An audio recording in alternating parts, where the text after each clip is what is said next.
आत्मनिर्भर भारत की सबसे खास बात यह है कि ये न सिर्फ भारत का खुद पर निर्भर होने का प्रतीक है, पर साथ ही ये इस बात का भी प्रतीक है कि इस मिशन के साथ भारत कितनी तेजी से आगे बढ़ रहा है।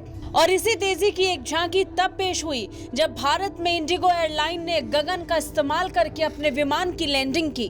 DGCA से अनुमोदन मिलने के बाद इंडिगो के विमान ने यह परीक्षण लैंडिंग की थी। इसके लिए पायलट्स को प्रशिक्षण दिया गया था और पूरी प्रणाली की जांच भी की गई थी। कैसे काम करता है गगन? गगन स्पेस बेस्ड ऑगमेंटेशन सिस्टम है जो उड़ान में देरी को कम करने में मदद करता है।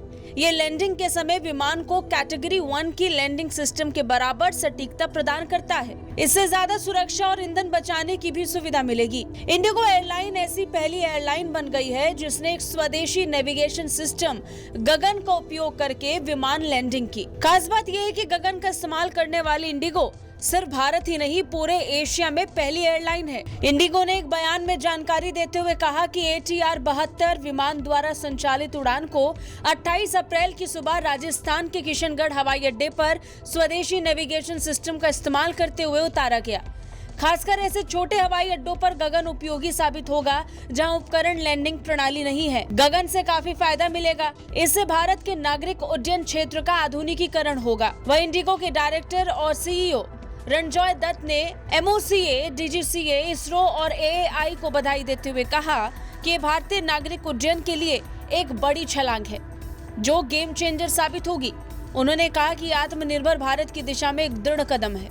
बड़ी बात यह है कि भारत SBAS प्रणाली यानी स्पेस बेस्ड ऑगमेंटेशन सिस्टम का इस्तेमाल करने वाला दुनिया का तीसरा देश बन गया है।